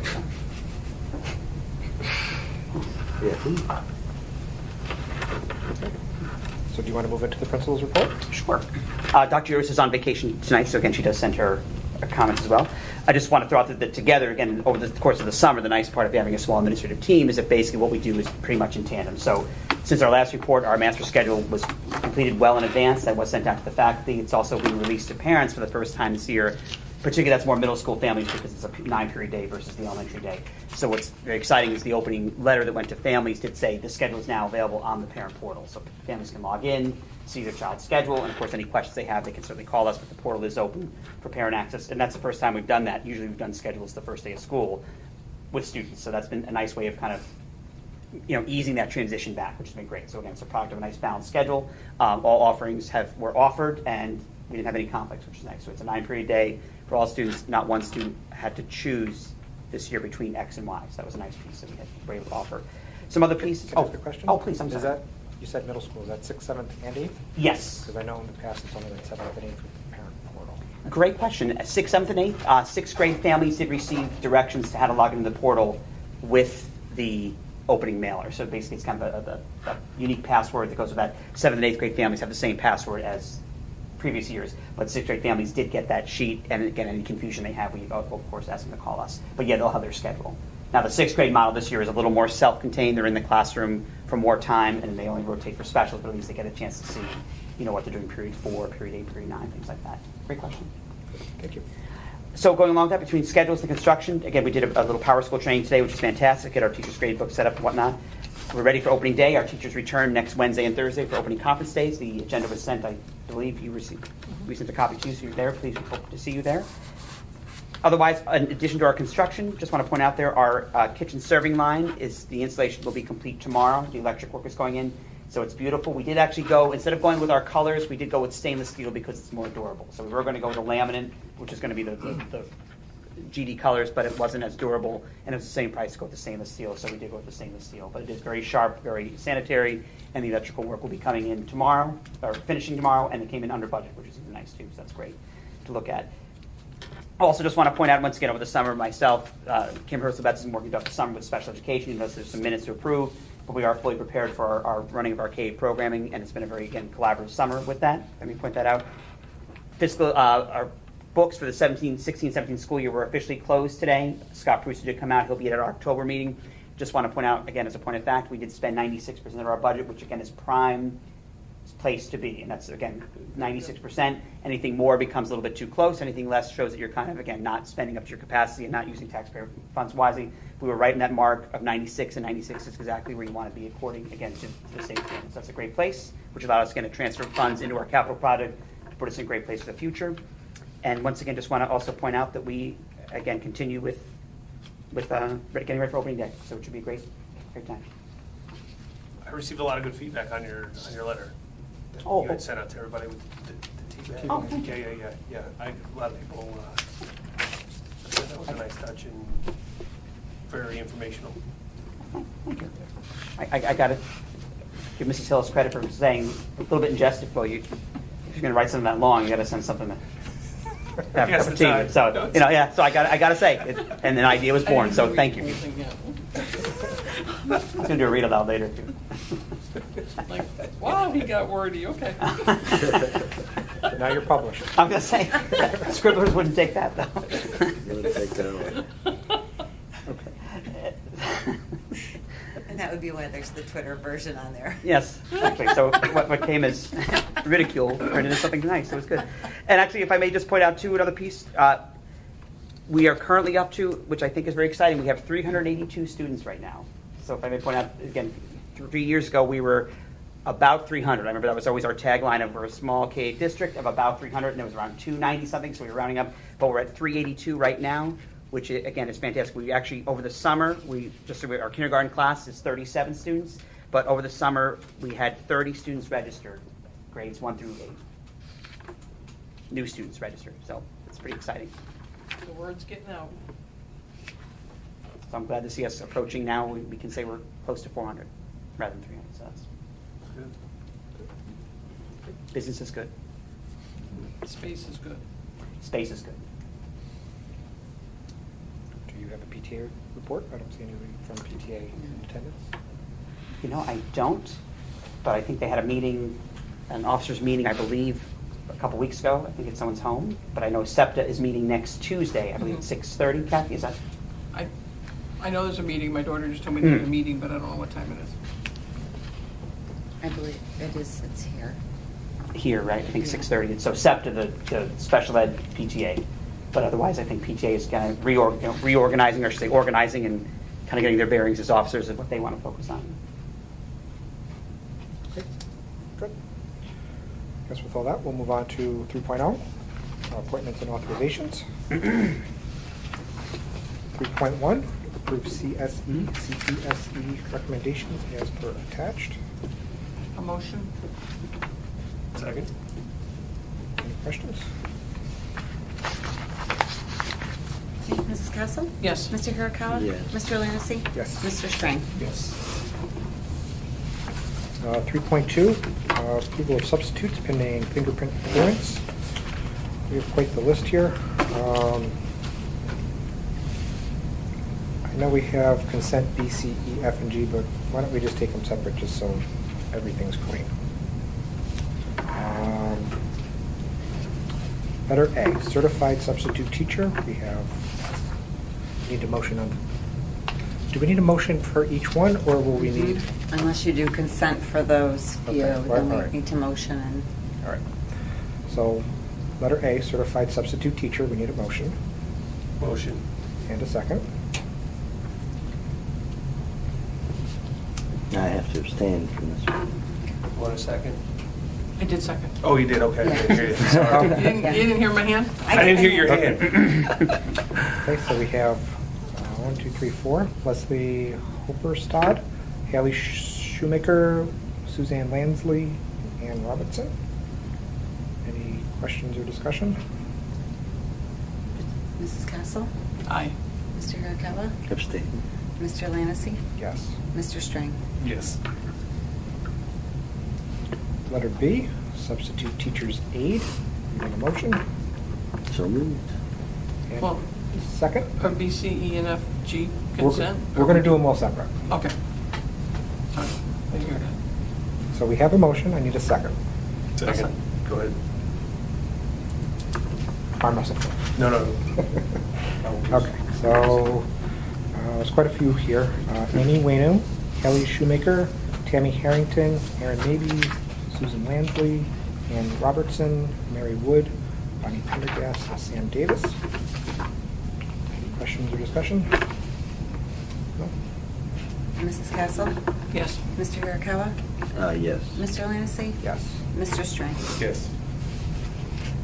C, substitute kitchen, we have 3, Shirley Wilby, Tammy Harrington, Bonnie Pendergast. Need a motion A motion. and a second. Moved. Second. Any questions or discussion? Mrs. Castle? Mrs. Castle? Yes. Mr. Hirakawa? Yes. Mr. Landacy? Yes. Mr. Strang? Yes. Letter D, substitute custodian. We have 3, George Hannessy, Keith Bayan, Edward Christensen. Need a motion? Motion. And second. Second. Any questions or discussion? Somebody else is saying. Mrs. Castle? Yes. Mr. Hirakawa? Yes. Mr. Landacy? Abstain. Okay, Mr. Strang? Yes.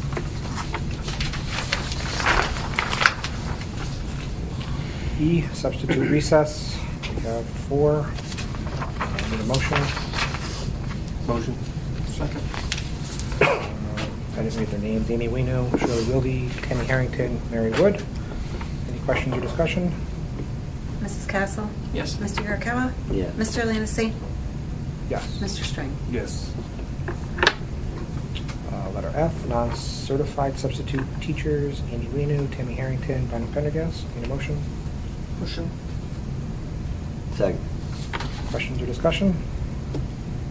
Mrs. Castle? Yes. Mr. Hirakawa? Yes. Mr. Landacy? Yes. Mr. Strang? Yes. And G, bus aid. We have 2, Mary Wood, Bonnie Pendergast. Motion? Motion. And a second. Second. Any questions or discussion?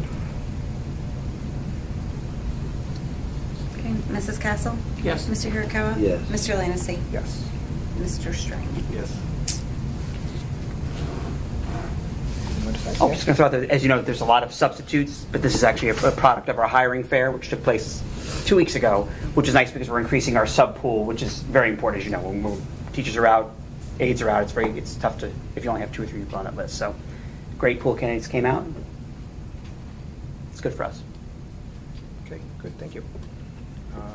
3.3, accept the resignation of Tammy Miller, teacher's aide, effective August 17, 2017. Need a motion So moved. and a second? Second. Any questions or discussion? Mrs. Castle? Yes. Mr. Hirakawa? Yes. Mr. Landacy? Yes. Mr. Strang? Yes. 3.4, accept the resignation of Sam Davis, teacher aide, effective August 30th, 2017. Need a motion Motion. and a second? Second. Questions or discussion? I just have one question. So he's resigning from here, but he wants to be a substitute teacher aide? He's going back to school Oh, during the okay. day, so he's going back to continue his bachelor's and master's. So he's free some days, so he just wants the flexibility to sub. He'll also be coaching with us in the fall too. So Oh, basically it's the okay. flexibility, but sometimes his classes might conflict with the. Okay. Thank you. Good question. Mrs. Castle? Yes. Mr. Hirakawa? Yes. Mr. Landacy? Yes. Mr. Strang? Yes.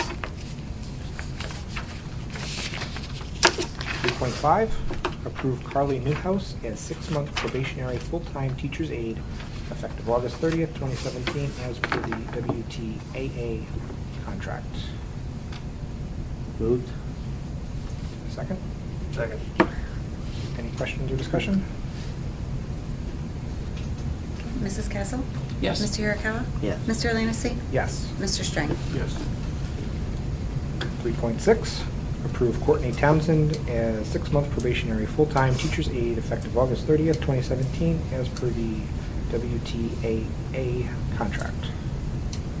Need a motion? Moved. Motion. Second. Questions or discussion? Ms. Castle? Yes. Mr. Hirakawa? Yes. Mr. Landacy? Yes. Mr. Strang? Yes. Can I make another suggestion? This is stupid. All the time you're wasting on this. Some of the outfits I belong to, in this case here, we got people. The question is, any objections? No? Motion passed. Bingo, let's go on to the next one. This is an open meeting right Yeah, now. I think we have to do it this way, by law. We'll find out. Because if it's going to continue, you're just wasting money. Not money, time. I don't disagree with that, but I do believe that we do have to do it this way, and every Okay. one has to. Can that be confirmed? We can definitely look into it. This is how we make a And record. this is our meeting to Yeah. run as we Yeah. see fit. Yep. So. Where were we? 3.7. Thank you. 3.7, Accept the resignation for the extracurricular appointment of cross-country coach Samantha Swart for the 2017-18 school year. We need a motion Motion. and a second. Second. Any question or discussion? Mrs. Castle? Yes. Mr. Hirakawa? Yes. Mr. Lanicy? Yes.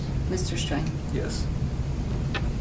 3.8, approve Amanda Rich for the extracurricular appointment cross-country coach for the 2017-18 school year as per the WTA contract. Motion. Second. Questions? Mrs. Castle? Yes. Mr. Hirakawa? Yes. Mr. Lanicy? Yes. Mr. Strang? Yes. 3.9, accept the resignation of Thomas Kopp, maintenance worker, effective August 21st, 2017. Need a motion? Motion. Second. Questions? Mrs. Castle? Yes. Mr. Hirakawa? Yes. Mr. Lanicy? Yes. Mr. Strang? Yes. 3.10, accept the resignation of Neil Benassi, superintendent of buildings and grounds, for the purpose of retirement, effective September 29th, 2017. Need a motion? Motion. And a second. Second. Any questions? Mrs. Castle? Okay, go ahead, sorry. I'm sorry, was there any question? No, go ahead. Oh, I was just going to say, as you know, Neil's been with us, a long time. Neil will be retiring from the district, but then returning as a bus driver again. So that'll be something in a part-time capacity. Neil, again, will see us through till the end of the month. I'm in the process right now of working with civil service because some of these, as you know, this title is a civil service title, so we just have to make sure that the titles correspond to the employees. So we'll be running two ads, all right, running one ad in the Troy Record. They'll be coming out this tomorrow, actually. But I think it was posted it might be posted today. right now. They're really good, Yes, great price. I got phone calls. So again, for two vacancies, but also we'll be advertising internally for the supervisor role, and of course, if we need to go externally, we certainly will. But we just want to make sure it all jives with civil service. Will there be some transition time where, what's the time frame? Do you anticipate being able to hire, or can't we hire till after he retires? Excellent question. In fact, I do believe we have some very solid internal capacity for that role. So the nice part is if that person is interested in that role and that does work with civil service, which again, we're in the process of working on that as we speak, then there'd be the whole month of September to basically make that transition. Also, Neil would most likely request in October to be on the substitute list. So certainly if we needed Neil to kind of consult or to do any sort of pieces with that new individual, he certainly said he'd be available to do that. And he'll be driving with us 4 hours a day, so he'll be accessible should there be an immediate question. But he's Right. happy to stay with us, but obviously he's happy to have a reduced schedule. So. But I do think we have a lot of internal capacity for that leadership. Good, thank you. Any other questions? Mrs. Castle? Yes. Mr. Hirakawa? Yes. Mr. Lanicy? Yes. Mr. Strang? Yes. 3.11, accept the resignation of Catherine Spooner, part-time special ed teacher, effective August 30th, 2017. Motion. Need a second? Second. Any questions or discussion? Okay. Mrs. Castle? Yes. Mr. Hirakawa? Yes. Mr. Lanicy? Yes. Mr. Strang? Yes.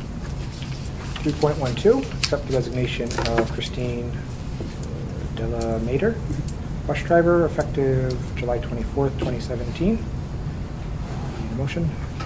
Motion. Second. Questions? Mrs. Castle? Yes. Mr. Hirakawa? Yeah. Mr. Lanicy? Yes. Mr. Strang? Yes. 3.13, approve Anthony Chip, oh boy, Champavillo, thank you, as 6-month probationary bus driver at $16.88 per hour, effective August 31st, 2017. Motion. Second? Any questions? And he has a current sub. That's why I didn't put a... Okay, thank you. Okay. Mrs. Castle? Yes. Mr. Hirakawa? Yes. Mr. Lanicy? Yes. Mr. Strang? Yes. 3.14, appoint Linda Shans at $50 per hour as needed for English as a new language SL service for 2017-2018 school year. Motion. See motion. I'll second. Any questions? Just for the record, the board might be aware, but this is very exciting because this will save us significant funding rather than going through Capital Region BOCES or Questar for itinerant services. this is a retired E&L teacher who's willing to work with our one student and actually be a consistent person rather than a rotational person. So, and this rate works out to be very good for us and good for that person and good for the district. Do we have, how many students do we have that would need this service? Just the one. Just one now? And Mrs. Castle? Yes. Mr. Hirakawa? Yes. Mr. Landis? Yes. Mr. Strang? Yes. Where, 3.15, whereas the Board of Education of the Winnebago Elementary School District has been authorized by the voters at the annual district meeting to raise for the current budget of the 2017-18 school year a sum not to exceed $5,194,661. Therefore, be it resolved that the board fix the equalized tax rates by towns and confirm the extension of taxes as they appear on the following tax roll. I'm not going to read out that roll.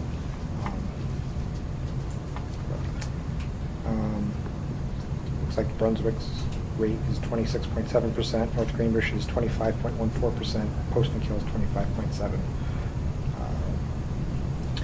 And be it hereby directed that the tax warrant of this board duly signed shall be affixed to the above described tax rolls authorizing the collection of said taxes to begin September 1st, 2017 and end October 31st, 2017, giving the tax warrant an effective period of 60 days, at the expiration of which time the tax collector shall make an accounting in writing to the board. And it is further directed that the delinquent tax penalties be fixed as follows. First 30 days penalty-free period, second 30 days interest of 2% added. Need a motion? Second. Renee? if I may just point out excitedly, as you can see, tax rate and tax levy are very different, but as you can see, it worked out that 2 of our 3 townships, the tax rate went down, and for North Greenbush, it went up 0.68%. So really, while we levied 1.79% as a district, the EEC rates in the end resulted in less than a 1% tax rate, school tax rate. So that's pretty exciting. But it also shows you how it's always that moving target of what the levy does not always equate to the rate. And in this case, that 1.79 was not what was raised. So very exciting. Any questions? Mrs. Castle? Yes. Mr. Hirakawa? Yes. Mr. Lannisig? Yes. Mr. Strang? Yes. Okay, 3.16.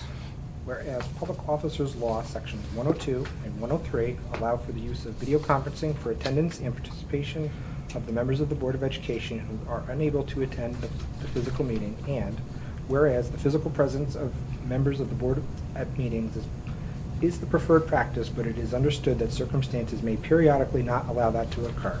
And whereas the use of video conferencing will support and foster the ability of members of the Board of Education to participate in board meetings when business, personal, or other reasons prevent them from being physically present for the meeting.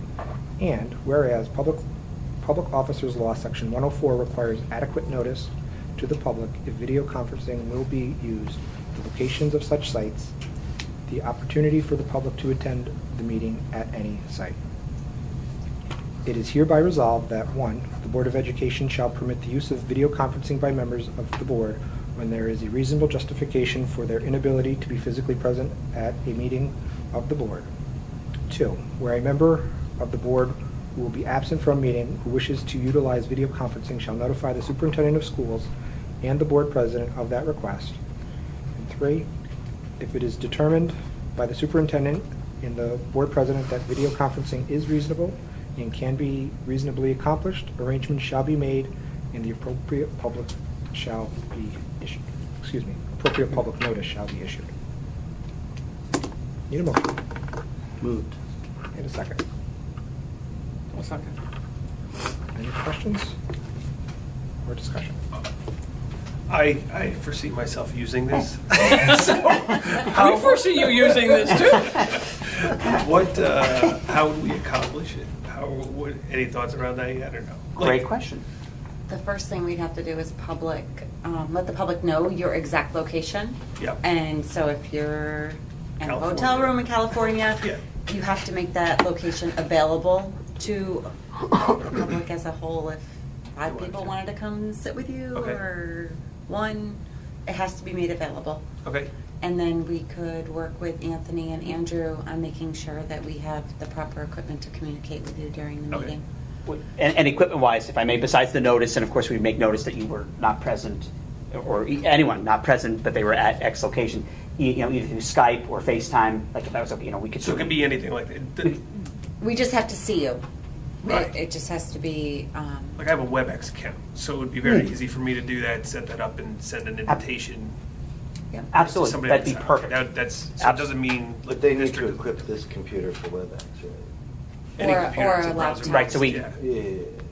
So in that case, if I may, which would be kind of interesting when we do try this, is that we easily could set everybody also up with a Chromebook, too, Yeah. so that we all had, so rather than having one computer, we each could have, be in that WebEx meeting. So it would be the six of us, 7 or 8 of us, whatever, in the room with you and the public watching. So that'd be We just have to find out if we need one for the public to Mhm. see. How far in advance do we need to notify you of our exact location? That's nice. be fine. I believe the exact location, isn't it 24 hours 24 notice? hours. Before the meeting. So as long as when we publish the agenda, 24 hours, if we just indicated that, so-and-so was at X hotel in California, that'd be great. But I think we could easily equip that with our current technology. Starbucks, East Greenbush. Starbucks.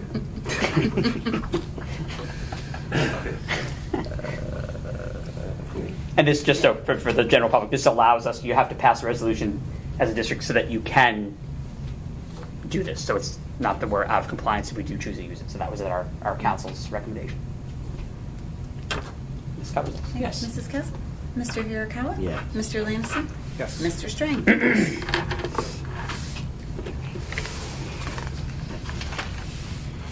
Awesome. 3.17, policy first readings. We have quite the list here. I'm not going to read every policy by name, but I'll read them by number. If you wish to look it up, you can. Policy 5020.3, policy 5030, 5100, 5150, 5151, 5151R, 5162, 5162R, 5210, 5220, 5220, 5225, 5252, 5252R, 5280, 5300, 5405, 5410, 5410R, 5420, 5420R, 5420.2, 5420.2R, 5425, 5450.1, 5460, 5460R.1, 5460R.2, 5460E, 5500, 5500R, 5500E.1, E.2, E.3, E.4, 5550, 5695, 5710. I need a motion. Motion. No motion. First reading. No motion? No, just discussion and what they, Okay, good. Even better. Any discussion? Oh, I'm sorry. I'm just going to throw out there once again, the policy committee, by the nature of the summer and natural conflicts, wasn't able to meet live. So what we did was we used the Google Docs format to kind of gather feedback. And actually, as much as it's a little bit cumbersome in terms of comments, it is, it kept us on task, and also it did allow for some feedback. I will say, particularly the health services piece. One of our committee members is a registered nurse, so that person's input was very helpful. And also, currently, right now, just so you know, anything that relates to student health, concussion, basically the 5405 series, I did pass along to Trish Gibbs for review and to basically kind of say this is what's there. Is there anything you'd like your input on? Obviously, she's coming back for the summer, so it'll be a little bit, but if anything comes up, I will let you know. These were pretty straightforward policies. I will say it's a very dense set, but again, I'm very proud of the committee because it is a very thick sense, but it does keep us on task because it does leave the 6, 7, 8, and 9 series left to review as part of our NISBA agreement. That would take us through the entire series. They're very regulatory and dry to read. Mhm. To read. Just a heads up as you begin to read them. They're good reading material if you have trouble sleeping at night. Yeah. What- Is there a light at the end of the tunnel for the policy committee to be finishing up? Like, is there it's coming to an end within the next Well, what's couple our months? next step? Great question. In fact, I did email our NISBA connection and asked for the 6,000 series. They are finishing that as we speak. And basically, the 6,000 and 8,000 is not as heavy as this, not as lengthy, but the 6 and 8, the 7 and 9s are pretty small, relatively, especially the 9,000 series is only about 6 or 7 policies. So I would say, and our contract with NISBA for the service does end at the end of this year. So at the latest, the end of this year, the policy committee should be set and can be put on hold. And we've done a complete overhaul over the past 3 And years. then we look at the policy that we established to see when we start reviewing them again. Yes, exactly. They'll send myself and Tom quarterly updates on what needs to be changed. Oh, okay. How long are they good for? How long are, like, is this like the Golden Gate Bridge, you get done painting it, and then you go back to the other side, and then you start painting it all over again, or is it? They send, they send about six to 10 a quarter that need updates. Okay, So, and then, I think as long as we as a board stay on top of it, Mhm. should be all right. it should be Yeah. okay. Light maintenance kind of thing. Light maintenance, definitely. usually what I do is I sit with Tom and we go through and we make the changes, and then we give them to you with all the track changes as the first readings. But I think once we get them under control, we'll be, Yeah. I we'll know be you in weren't good on the shape. board when we first went into this, but we had some policies back in '98 Okay. that So hadn't they're been pretty updated, outdated. so Yeah. they were outdated. And we had quite a few of those, so that's why we went through this whole. So it will be so nice to be up to date. Yes. And then with those quarterly updates, be able to maintain it. Mm-hmm. It'll be at a point where it'll be much easier to maintain. And sometimes the update is very minor too. I mean, obviously Right. NISBA is reviewing, and sometimes just as much as you get policies that say no changes recommended, Change in it could be, term, yeah. as is. And what we've done as a committee, which I think is very, to go back to the metaphor of the Golden Gate Bridge, which is good, is we've taken out anything that was excessive. Like the board will review this policy every year. We've left it at the board review as needed, meaning so it's not like we're out of compliance if we said policy 55, 60, oh, we didn't do it every year. If it doesn't change, it's left at if we feel we should change it, we will, but we've taken out that kind of very restricted language. So that's going to be good for us in the long haul. We're not out of compliance by not doing this every year. Sounds good. Anyone? I do have one question on one of them. Students and personal electronic devices, 5695. Is this what we're actually doing? I know our old policy was quite outdated with this. It seemed like, I believe the policy, current policy is that kids aren't supposed to have cell phones at all.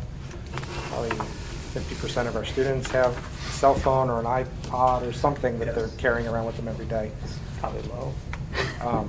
I just want to make sure that our policy is actually what we're doing. We don't need to read it right here, but. I can summarize it for you. I just read it.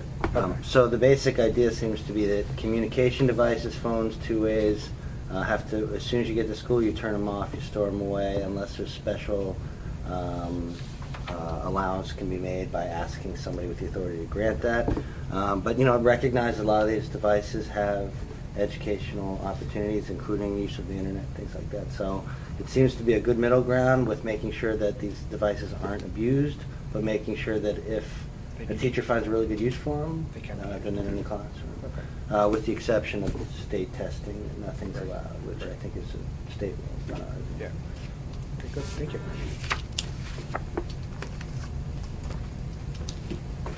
Okay, any other questions? Okay. 3.18, first readings, removal of policies. It's quite a shorter list. 5020, 5020.1, 5020.1R, 5020.2, 5020.2R, 5160, 5511. Any questions or discussion? I think just to be clear, these are just to remove these policies and they won't be replaced. Exactly. These are Or they'll basically be replaced by something else. right. These are basically non-required policies, meaning it's either the regulation trumps the policy, so it's kind of redundant, or it was a policy. For example, there's one. I think it's absorbed by another policy. Yes, like it's captured, or I think it's 50 or 5020 is just was so philosophical in nature. It wasn't even a policy. It was almost more like a mission statement, where it was kind of like, okay, if you don't need it, it's not really saying anything concrete. So they're safe.